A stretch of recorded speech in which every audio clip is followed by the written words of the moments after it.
Without a doubt, the handiest jigs and fixtures in the workshop are the ones you make yourself, and the one that should be top on your list is a crosscut sled.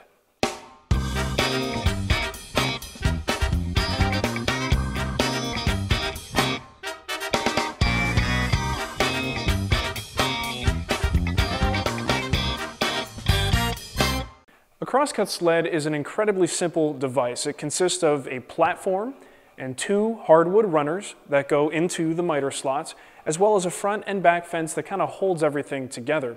Now the idea is this movable platform is fixed at a perfect 90-degree angle, so you can use it to make little cuts on pieces like this. You can get a stop block, clamp that to the back fence, and you can make repeated cuts, so you can have really precision accurate milling if you want to batch through something. One of the things I find it handiest for is trimming larger pieces. So you know how if you have a long piece that's longer than it is wide, let's say you're cutting bookshelves or something, you never really want to cut that and make that cross cut at the table saw because it tends to move and rack on you and you're going to have a really dangerous kickback. On a crosscut sled, it's really not a big deal at all. You just put your workpiece on here like so. You can clamp it in place if you want. Most of the time it's stable enough as it is. And you could have a piece that's pretty long. As long as the workpiece itself is supported all the way out there, you could just push right through and cut, and it's perfectly safe.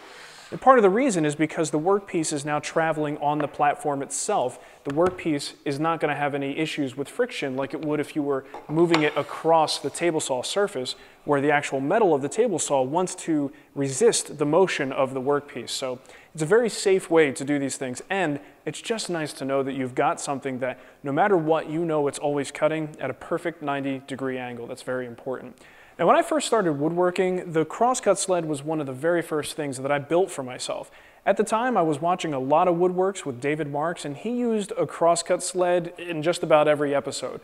I was pretty much fascinated with how simple it made things, and just the fact that I could get a dead-on 90-degree cut every single time, it just seemed like it would open up a playbook of opportunities for me that I didn't have at that time. So I immediately built one, and it served me well for a couple of years.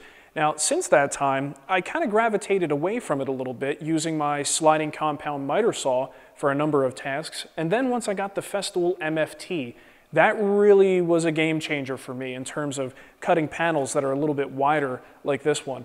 And frankly, at that point, my crosscut sleds were a little bit beat up and they needed to be replaced at that point, really.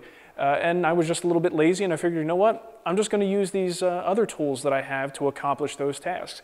So I've been doing that now for the last 5 or 6 years, and I didn't really think I was missing anything until I took a couple classes at the William Eng School. Now, William has all of his table saws set up with multiple sleds, and it really is incorporated well into the lessons, and it just kind of made a light bulb go off. Like, I'm really missing out on some simple techniques and great things that you can do with a crosscut sled in the shop. So I promised myself that I would come back and I would build one, and then of course show you guys how to build it, and we'll use it on projects going forward. So here's my design, and it's fairly simple to build. Let's review some of the materials and we'll dig right in. All you need to make this sled is a piece of 1/2-inch plywood for the base, 2 pieces of thick plywood or hardwood for the fences, and 2 hardwood strips for the runners. My fence pieces are going to be made from 1 1/8" HDO plywood. This is kind of like regular plywood, but on steroids. The outermost layers feature a resin-impregnated fiber that provides a smooth, consistent reference surface. The only reason I'm using this stuff is because a friend gave me some scraps. So feel free to face glue a couple of pieces of plywood together to get the thickness you need, or simply use a stable 8/4 hardwood. Now I'll be using Purple Heart for the runners simply because it's the toughest wood that I have on hand. Oak and maple would also be good options. Now take a close look at the grain here. Wood expands most dramatically across the grain, so if we want the most stable runners possible, we should orient the grain vertically. That way if there's any wood movement, it shouldn't affect the fit of the runners. I'll be cutting my slices like you see here. The first step is to make sure the runner stock is nice and square.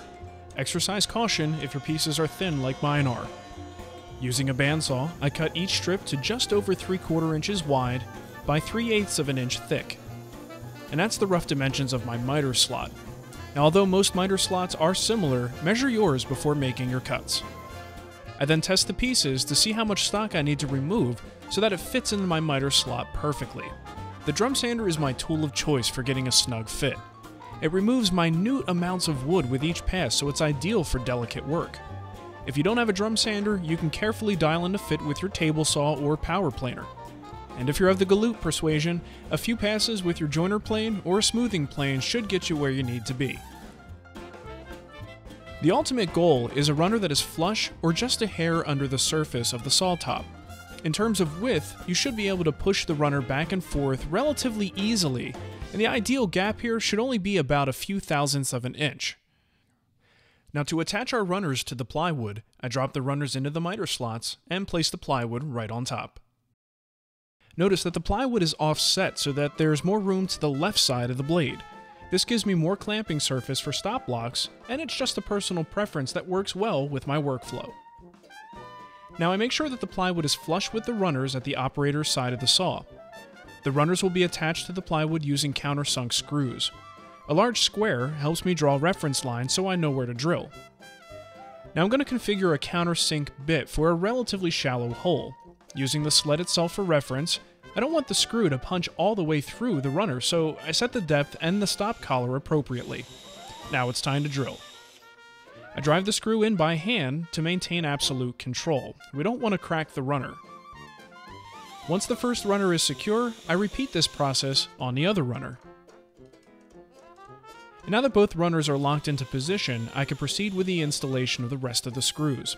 Install at least 5 per side. After the runners are secure, be sure to test the sled for binding, although there really shouldn't be any problems at this stage. Using a long straight edge, I find the flattest of my 2 pieces of fence stock. Hopefully they're both flat, but honestly the only fence that truly needs to be perfect is the one that the work registers off of, and that's on the user's side of the saw.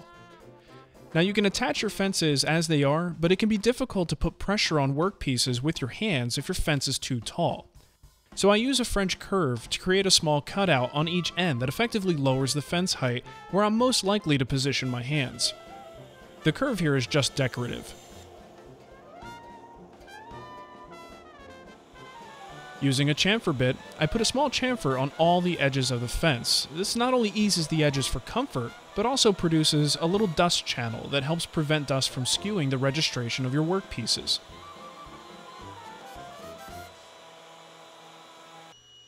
Now back at the table saw, it's time to cut the kerf.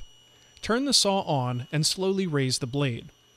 Once a full tooth height is exposed, push the sled forward and extend the kerf, but don't go all the way through just yet. With the saw off, place one of the fences on the sled and clamp it in place. You want the fence to be flush with the edge of the sled.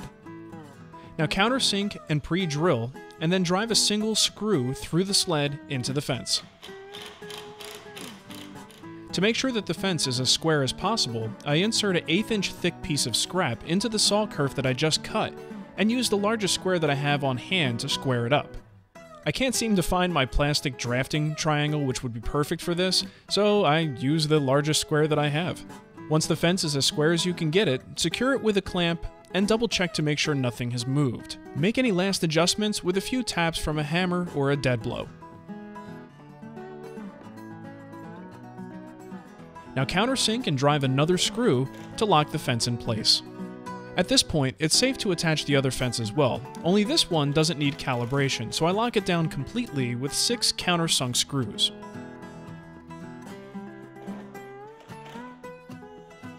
Now using a 24 inch by 24 inch piece of plywood scrap, I'm going to make a test cut. Cutting one piece and checking it for square will get you pretty close, but we can do better than that. So I'm going to use the 5-cut squaring method. The idea is to make 4 cuts, one on each side of a test board. After each cut, I rotate the board 90 degrees clockwise, putting the fresh cut edge against the fence. By the time I make the 4th cut, any error in the squareness of the sled will be 4 times as great. So to measure how far out it is, I set up for the 5th cut, removing a small strip of wood. Now save that off cut, and keep in mind that this is the side of the board that we originally made our very first cut on. Now it's important to keep the orientation of your offcut straight, so I mark one side F for front and one side B for back. In the perfect world, that offcut would be exactly the same width at the front as it is at the back. And what we have here is 0.8 inches at the front and 0.82 inches at the back for a total difference of 0.02 inches, which is just over about a 64th of an inch. Now, frankly, that's not too bad considering this number represents the error over a 96-inch distance. Now, let me explain. Each side of the board that we cut was roughly 24 inches, so after 4 cuts, the total distance is 96 inches. So the error we measured on that last cut is 4 times the actual true error. The true error would then be 0.02 divided by 4, which is 0.005 inches. Now, in real-world terms, we're saying that the error is approximately 5 thousandths over 24 inches. Frankly, that's close enough for me, but I wanted to demonstrate how to make an adjustment, so I'm going to try to get even better than that. Here's how we make an accurate adjustment. Since my cutoff piece was thinner at the front and thicker at the back, I need the left side of my fence to come back toward me just a hair. So I start by clamping a stop block to the sled base right up against the fence. I loosen the fence screw and completely remove it, and then insert a 5 thousandths feeler gauge in between the stop block and the fence. This is essentially going to push the fence back 5 thousandths of an inch, which is the amount of error that we calculated earlier. I use another clamp to make sure that the fence is fully secured to the stop block, and then drive a new countersunk screw. Note that this is a new screw hole. You do not want to reuse the first one. Now I remove the stop block and the feeler gauge and repeat the 5-cut test. This time we have 0.648 at the front and 0.653 at the back for a difference of 0.005. And remember, we have to divide this by 4, and the resulting true error would be 0.00125. So now the sled's error is effectively about 1/1000th of an inch over approximately 20 inches or so. That's what we call crazy good. Now remember, I would have been perfectly happy with the initial results, so this is just a nice bonus. Don't go nuts chasing down perfection here. Get it as close as you can with no more than 3 rounds of this 5-cut method, and you'll be fine. Now with the fence dialed in, it's safe to drive some more screws and completely secure that fence to the base. Now, after firmly attaching the rear fence here, you may find that things have moved a little bit on you, so the runners may feel a little bit tight now. And that's just because as you drive these other screws, things just may move a couple thousandths one way or the other, and that could cause it to be a little bit tight. Now, it's very difficult just to kind of look at it and figure out which part of the runner is causing the tightness. It may just be one of them, it may be both, it could be one side or the other side. So what I like to do is use a Sharpie marker. You could also use a pencil or a piece of chalk, and I will mark each side of the runner.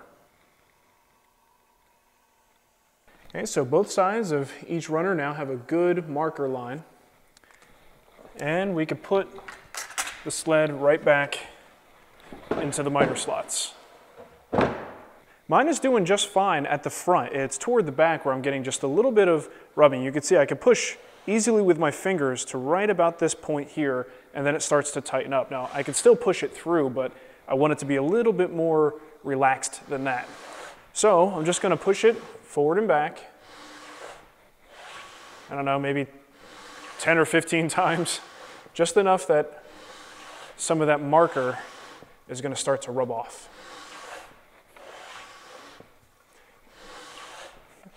And let's see what we can see. It's not going to be very easy to see, but right along here, right in the middle of that marker line, I've got an area where it started to rub away. Starts about here and ends right about there. That seems to be the biggest offender. So I'm just going to grab my card scraper and remove a little bit of that stock. I also see a little spot right up here. Not too bad though, just a little bit should do it. So let's test the fit now. Much better. So that one little fix was all it took. There were a couple small points where it was rubbing, and that was just enough to cause it to be a little bit more difficult to pull back. And you want to be, pretty careful with that, because if you have to pull really hard to bring it back to you, that's really going to stress the screws that hold this fence in place, and eventually it may come loose or it may knock it out of calibration. So as long as you, getting a little bit of noise there, the wax will probably take care of that. But the point is there's no slop and it's fairly simple to push forward and back. Now keep in mind, there are seasonal movement issues that may occur here. If it gets really humid, you may find that those runners swell up a little bit, and you have to decide whether or not to take a little bit of material off. The drawback being that when the humidity goes away, those runners can shrink down a little bit, so they'll go back to where they were. So that's one of the reasons why we want to use quarter saw in stock that's very stable, so hopefully we won't really have that problem. And even if it moves just a couple thousandths, here or there, it's not really going to be that big of a deal.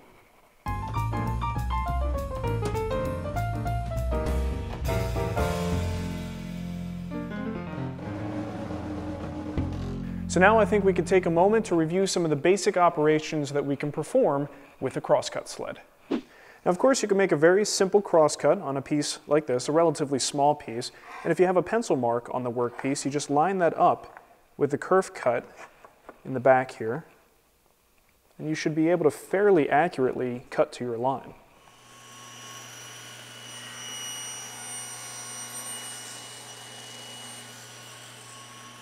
Nice simple cut, perfectly square. Now, of course, you're also going to want to use this setup to cut larger panels, and it's really no different. You just line up your pencil mark with the kerf cut. Just say it's right there. Turn on the saw and go.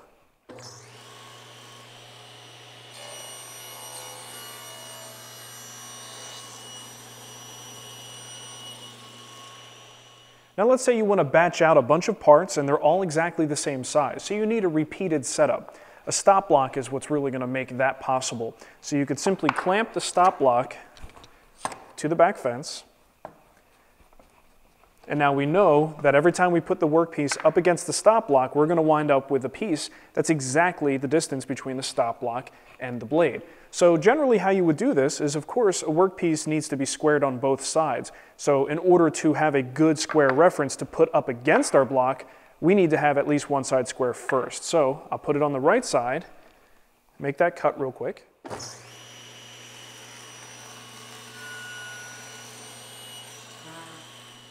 So now I could put that nice square side up against the stop and make my cut.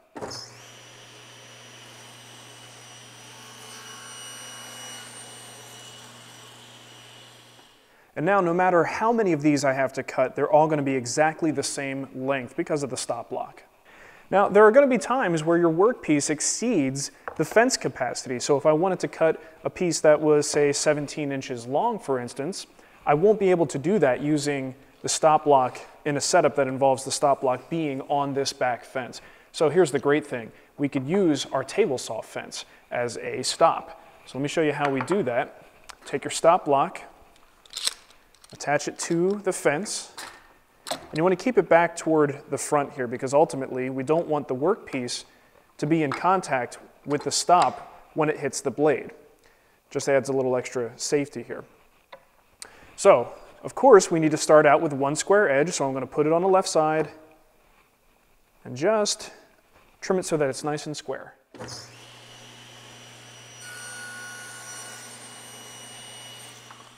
And now, assuming that I have measured this distance and I know that this distance is exactly the repeated cut I want to make, I could take that fresh cut, put it right up against the stop,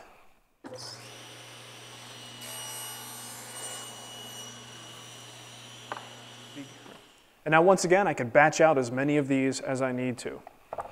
Now here's a quick tip for you. If you make your stop exactly 1 inch wide, then all you need to do is set your fence based on whatever the reading is and just add an inch so that you don't have to worry about doing any odd calculations and you won't even have to measure when the time comes. If I want to cut a 17-inch piece, I need to set my fence for 18 inches to account for this extra 1 inch stop. So if you can get this to be exactly 1 inch, you're going to make your life a whole lot easier. Now there may be a time when you need to cut really tiny pieces like this little strip here. The problem is, as you make this cut, you can hold it with an eraser like this and sort of steady it, but it's a little bit scary to think of this little tiny piece sitting between the stop block and the blade once it's cut all the way through. So there is a little modification you could make to your stop block that makes this a whole lot safer. So I could use this extra piece that I cut. You can see I just removed material here so that there's a little stop on the edge, and what'll happen is it'll fit right under my regular stop block. Now notice I cut this so that it's just protruding a little bit from the stop block, and I'll show you why in a minute. So let's say We want to make our cut right about here. Let's clamp the stop block in place. Tighten it down real good. So now, this then becomes my stop. I'm not actually using the face of the stop block. I want to set it so that my cut length is based on this bottom stop.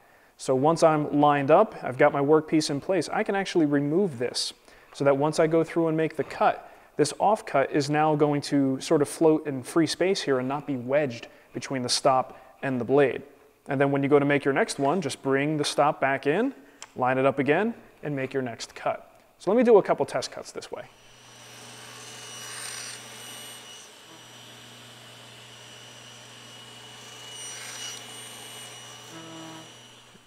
Now you still want to be careful because these are little pieces and they can certainly vibrate back into the blade, but it's a heck of a lot safer than having that piece wedged between the stop and the blade.